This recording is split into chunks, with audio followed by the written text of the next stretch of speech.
फलदाता शनि देव 28 नवंबर 2025 को मार्गी हो रहे हैं जी। अभी ये वक्री चल रहे हैं तथा मीन राशि में ही 28 नवंबर 2025 को मार्गी हो जाएंगे। बहुत बड़े प्रभावों को दिखाता है जी शनि का मार्गी होना, चाहे ये वक्री हो या मार्गी हो। समस्त जनमानस को, सभी राशियों को प्रभावित करते हैं क्योंकि बड़े ग्रह हैं, एक राशि में ज़्यादा दिनों तक रहते हैं। ये कर्म का लेखा जोखा रखते हैं, कर्म फलदाता हैं जी, न्याय के देवता हैं, दंडाधिकारी हैं। काल पुरुष की कुंडली के अनुसार शनि 10वें और 11वें भाव के स्वामी होते हैं, यानी आपके कर्म और उन कर्मों से मिलने वाले लाभ को शनि दर्शाते हैं। तो इस वीडियो में हम जानेंगे कि सिंह राशि के लिए शनि देव का यह मार्गी होना क्या प्रभाव देगा। जैसा कि आप जानते हैं कि सिंह राशि के लिए शनि देव आपके राशि से 6ठे और 7वें के स्वामी, यानी रोग, ऋण, शत्रु, कर्ज, आपके दैनिक आय, वैवाहिक जीवन, साझेदारी आदि के कारक होकर, यानी इन भावों के स्वामी होकर आपके राशि से अष्टम भाव में गुरु की मीन राशि में गोचर हैं और आपके राशि से अष्टम होने के कारण शनि के आपकी ढैया भी चल रही है।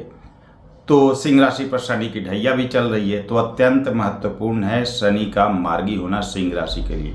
क्या बदलाव लाएगा जीवन में, क्या शुभ अशुभ घटनाएं होंगी, क्या लाभ प्राप्त होगा, कहाँ आपको सावधानी रखनी चाहिए, सब कुछ इस वीडियो में हम विस्तार से जानेंगे सिंह राशि के लिए। यह जो वीडियो होगा आपके जन्म की राशि, आपके चंद्र राशि पर आधारित होगा, तो उसी पर अप्लाई करें। जय श्री राम। मैं डॉक्टर तारा मिश्रा बहुत स्वागत करता हूं आपका अपने इस चैनल पर। दोस्तों, सिंह राशि के लिए काफ़ी महत्वपूर्ण वीडियो देने जा रहा हूं। देखिए, आपके राशि से अष्टम भाव में शनि, गुरु की मीन राशि में, हालांकि कहने को तो आपके पंचमेश की राशि में, लेकिन अष्टम भाव में होने के कारण ढैया भी चल रही है। लेकिन आपको कुछ पॉजिटिव चीज़ें पहले बता देता हूं, उससे पहले कि क्या रिजल्ट मिलेगा। एक पॉजिटिव चीज़ सबसे पहले समझ लीजिए। चूंकि आपके राशि से 6ठे भाव के स्वामी हैं शनि और आपके राशि से अष्टम भाव में गोचर है, तो शनि का विपरीत राजयोग सिंह राशि के लिए चल रहा है। दोस्तों, जिसके भी राशि स्वामी मजबूत स्थिति में हुए, यानी सूर्य, उनके लिए यह विपरीत राजयोग बिल्कुल काम करेगा और कठिनाइयों से बाहर निकलेंगे आप और समस्त प्रकार के आपको सफलताएं यहाँ पर शनि प्रदान कर देंगे। लेकिन हाँ, शनि धीमे के कारक हैं, शनै चलते हैं, कष्ट देते हैं, कर्म के कारक हैं। तो आप जितना मेहनत करेंगे उसके अनुसार यह विपरीत राजयोग फलित होता चला जाएगा और आपको निश्चित रूप से इसका रिजल्ट मिलेगा। लेकिन उससे पहले एक टेक्निकल चीज आप चेक कर लीजिए। चूंकि शनि देव अभी आपके राशि से अष्टम में है जी, तो जब से 29 मार्च के बाद आपकी ढैया चली है या उससे पहले से भी परेशानियां तो सिंह राशि की हैं। परेशानी किस तरह की? तो भाई, अचानक कुछ हानि की समस्या, किसी प्रकार का हानि हो जाए, मानसिक तनाव, चोट चपेट की समस्या, वैवाहिक जीवन में परेशानी, लाइफ पार्टनर को परेशानी, अनवांटेड कर्ज वगैरह की स्थिति। इसके अलावा मोस्ट इम्पॉर्टेंट, आपके कैरियर में परेशानी, कैरियर में बदलाव, स्थान परिवर्तन, कुछ लोगों के जॉब वगैरह में समस्या, कुछ लोगों के रखे हुए पैसे अनायास ही खर्च हो जाने, अनायास ही निकल जाना, कैरियर में खास करके कुछ परेशानी, असंतुष्टि या जो डिजर्व करते हैं वो चीज़ें नहीं मिलती, या वर्क प्लेस पर परेशानी, इस तरह की समस्या इस ढैया में देखी गई है शनि के। लेकिन आगे का फल क्या होगा उसके लिए कुछ टेक्निकल चीज़ें चेक कर लीजिए। सबसे ज़रूरी है आपके लिए अष्टक वर्ग। दोस्तों, अष्टक वर्ग एक प्रामाणिक सूत्र है जो कभी गलत नहीं होता, इसके बिना ज्योतिष का फलित अधूरा है। और जो भी एस्ट्रोलॉजर अष्टक वर्ग का इस्तेमाल नहीं करते हैं वह बिल्कुल अधूरा फलित या प्रेडिक्शन करते हैं जी। ये लाखों कुंडलियों पर अप्लाई करके देखा गया है, कभी गलत नहीं होता। और ज्योतिष शास्त्र में यहाँ तक वर्णन है कि जो अष्टक वर्ग का ज्ञाता है उसे दैवज्ञ की श्रेणी में रखा गया है। तो बहुत बड़ा ये सूत्र है जी। कैसे चेक करना है?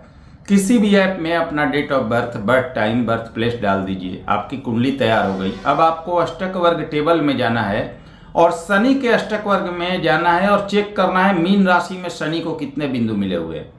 दोस्तों, अगर 5 या उससे अधिक बिंदु हैं तो निश्चिंत हो जाइए, शनि मार्गी होने के बाद जबरदस्त परिणाम देंगे।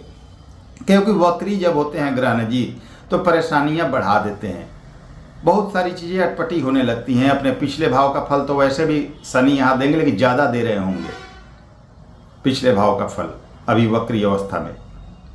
और छठे सातवें के स्वामी होकर बहुत सारी परेशानियां, रोग ऋण शत्रु कॉम्पिटिटर बढ़ जाना, वैवाहिक जीवन परेशानी, ये सब दे रहे होंगे। लेकिन अब मार्गी हो रहे हैं 28 नवंबर से, तो अगर 5 या उससे अधिक बिंदु है अष्टक वर्ग में तो मार्गी होने के बाद आपको इस ढैया में भी बहुत अच्छा परिणाम मिलेगा, विपरीत राजयोग का सर्वोत्तम फल मिलेगा। अब 5 बिंदु मिल रहा है तो क्या लाभ होगा, तो जिन भावों के स्वामियों ने शनि को, जिन जिन भावों के स्वामियों ने बिंदु दिया होगा उस भाव से संबंधित लाभ होगा।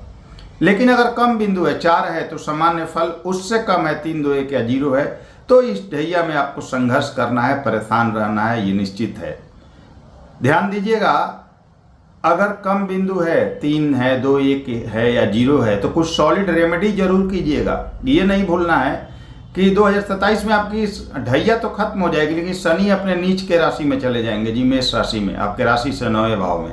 और बहुत सारे लोगों की, सभी की नहीं, बहुत सारे लोगों की परेशानियां शुरू हो जाएंगी फिर से ढैया खत्म होने के बाद भी। तो यह जो 2 साल का समय है अत्यंत महत्वपूर्ण है, इसको यूटिलाइज कीजिए। ये समय आपके हाथ से निकलना नहीं चाहिए। अगर कम बिंदु है तो कुछ सॉलिड रेमेडी कीजिए ताकि इन 2 सालों का आपको प्रॉपर रिजल्ट मिल सके। ढैया के बावजूद भी मैं कहता हूँ बहुत अच्छा रिजल्ट मिलेगा, अष्टक वर्ग सही है। तो अब आपको क्या रिजल्ट मिलेगा, तो आपके छठे सातवें के स्वामी अष्टम में मार्गी हो रहे हैं। सबसे पहली चीज विपरीत राजयोग में है, तो अब यहां से किसी किसी को कर्ज है किसी प्रकार का तो वो खत्म होना शुरू होगा। कर्ज खत्म होने की शुरुआत यहां से होगी। वैवाहिक जीवन में कुछ तनाव है तो वह तनाव यहां पर दूर होता हुआ दिखाई देगा, निश्चित रूप से वो शॉर्ट आउट होना शुरू होगा। सप्तम भाव में इनकी मूल त्रिकोण कुंभ राशि आती है, वहां से दूसरे, अपने से दूसरे हैं। बिजनेस व्यापार में लाभ की उम्मीद कर सकते हैं, नए बिजनेस व्यापार की शुरुआत हो सकती है, कुछ बड़ा परिवर्तन जीवन में, कैरियर में दिखाई दे रहा है।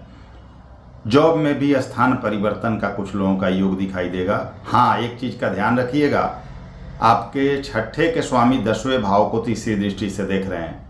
जल्दबाजी में कोई निर्णय नहीं लेना है, अपने कार्य क्षेत्र पर सावधानी रखनी है। आपके किए गए गलती से जॉब पर परेशानी आ सकती है, जॉब छूट सकती है, इस चीज़ का ध्यान रखिएगा। नए जॉब की तलाश करनी पड़ सकती है, तो सावधानी रखिएगा। वर्क प्लेस पर भूल से भी कोई गलती ना हो। जॉब चेंज करना है तो पहले ये सिक्योर कर लेना है आपको कि मुझे नई जॉब मिल गई है, तभी पुराना जॉब छोड़ना है। इन चीज़ों का ध्यान रखिएगा। ससुराल से रिश्ते अच्छे रखिएगा और चोट चपेट वगैरह से थोड़ा सावधान रहिएगा। वाहन वगैरह चलाते हुए सावधानी रखिएगा। अब एक चीज़ का लाभ यहाँ होता हुआ दिखाई दे रहा है, अचानक फंसा हुआ पैसा मिल सकता है, फंसा हुआ धन मिल सकता है, पैतृक संपत्ति का लाभ आपको हो सकता है, और आपका लाइफ पार्टनर विदेश सेटलमेंट हो सकता है, विदेश सेटल्ड हो सकता है। आपकी भी विदेश यात्रा का योग बन जाएगा। बहुत अच्छा मौका है। शनि के मार्गी होने के बाद विदेश जाना चाहते थे तो प्रयास बढ़ा दीजिए, विदेश का सपना आपका पूरा होने का योग बन रहा है। तो ये पॉजिटिव चीज़ें हैं। मिला जुला के यह समय विपरीत राजयोग का फल देने वाला है अगर आपके अष्टक वर्ग की स्थिति ठीक हुई तो। 10वें भाव को देखेंगे, कैरियर में परिवर्तन हो सकता है, किसी किसी का जॉब भी किन्हीं कारणों से छूट सकता है, सावधानी रखिएगा। स्थान परिवर्तन का भी योग बनेगा। दूसरे भाव को देखेंगे भाई, आपके सप्तमें सेकंड हाउस को देखेंगे अष्टम भाव से, तो धन आने का तो स्रोत बनेगा, कहीं ना कहीं से धन आने का स्रोत बनेगा, लेकिन पैसे खर्च होने का भी योग बनेगा जी। तो आय और व्यय पर तालमेल रखिएगा। जिस अनुपात में आप कमाते हैं उसी अनुपात में खर्च हो, इसका ध्यान रखना होगा आपको। लाइफ पार्टनर को किसी भी कीमत पर डोमिनेट मत कीजिएगा, क्योंकि सिंह राशि की ये विडंबना है। कमेंट्स बॉक्स में आप लोग जरूर बताइएगा कि या तो डोमिनेट करते हैं किसी किसी को या लाइफ पार्टनर को, या किसी की बात सहन नहीं करते, जल्दी थोड़ा एग्रेसिव होते हैं जी, और किसी के नीचे काम करना इनको पसंद नहीं होता है, कोई ऑर्डर दे ये पसंद नहीं होता है। तो लाइफ पार्टनर को डोमिनेट मत कीजिएगा, किसी को भी डोमिनेट करने से बचिएगा। अपने कार्यस्थल पर भी डोमिनेटिंग नेचर आपका किसी कीमत पर नहीं चलेगा, इस चीज़ का ध्यान रखिएगा। विद्यार्थियों को जो भी एग्जाम्स वगैरह आगे हैं, बहुत फोकस रखना होगा जी। आपका कंसंट्रेशन लेवल बिल्कुल, एकाग्रता आपकी भरपूर होनी चाहिए, अपने लक्ष्य पर ध्यान होना चाहिए, लक्ष्य से भटकना नहीं चाहिए। मेहनत करेंगे, सही कर्म पथ पर चलेंगे तो कॉम्पिटिटिव एग्जाम्स वगैरह क्रैक करने का योग बनेगा। ये नहीं भूलना है कि शनि 10वें भाव, दूसरे भाव और आपके 5वें भाव को इंडिकेट कर रहे हैं, यानी कि इन भावों को देख रहे हैं, एक्टिवेट कर रहे हैं। तो इसका मतलब है जो भी स्टूडेंट हैं सही कर्म पथ पर चलते हैं, सही मेहनत करते हैं, तो इनको आने वाले समय में नौकरी और पद प्रतिष्ठा प्राप्ति का योग बनेगा। संतान प्राप्ति के लिए भी कोई शुभ समाचार आपको मिल सकता है, लेकिन एक चीज़ यहाँ नेगेटिव ये भी संभव है कि संतान से आर्गुमेंट्स हो, तू मैं हो, वैचारिक मतभेद हो, तो इन चीज़ों को मैनेज करके आपको चलना होगा। तो ये शनि का मिला जुला फल है। जिनके अष्टक वर्ग में पॉइंट अच्छे होंगे, शनि विपरीत राजयोग का फल देंगे, बहुत अच्छा होगा। अब देखिए कुछ चीज़ें आपके लिए फेवर में भी है अभी तत्काल। गुरु अभी कर्क राशि में है भाई, पंचमेश द्वादश भाव में तो है, 3 दिसंबर तक यहीं रहेगा, लेकिन उच्च के राशि में है। तो विदेश यात्रा, विदेश सेटलमेंट, विद्यार्थियों को बाहर जाने का योग और विदेश सेटलमेंट के लिए बहुत अच्छा है 3 दिसंबर तक। धार्मिक यात्राएं, कुछ बड़े कॉन्ट्रैक्ट मिलने। इसके बाद 3 दिसंबर को आपके राशि से 11वें भाव मिथुन राशि यानी बुध की राशि में आ जाएंगे, बहुत अच्छा है जी। अनगिनत लाभ, पैसे, विद्यार्थियों को कैरियर, प्रेम संबंध में सफलता, विवाहित लोगों के लिए विवाह का योग, सब कुछ बनेगा। जो विवाहित हैं उनके लिए बहुत अच्छा रिश्ता भी आ सकता है। तो गुरु आपको पूरा सपोर्ट कर रहे हैं। हाँ, केतु आपके राशि और प्रथम भाव में और राहु आपके 7th हाउस में है। जल्दबाजी से, गुस्से से बचिएगा, एग्रेसिव नेचर से बचिएगा, सोच समझकर फैसला लेना है। वैवाहिक जीवन में तालमेल बना के रखना है, लाइफ पार्टनर से डोमिनेट मत कीजिएगा और मिला जुला के सही फैसला लीजिएगा तो ठीक रहेगी स्थिति। डोमिनेट मत कीजिएगा जी। बिजनेस पार्टनर से भी संबंध अच्छे रखिएगा, सोच समझ कर चलते हैं तो पैसा काफ़ी रहेगा। तो उम्मीद करता हूँ आप सभी को यह वीडियो पसंद आई होगी। दोस्तों वीडियो पसंद आई हो, लाइक करें, शेयर करें, नए व्यूअर्स हैं चैनल को सब्सक्राइब कीजिएगा। अगले वीडियो में फिर से मिलते हैं, तब तक के लिए नमस्कार, धन्यवाद।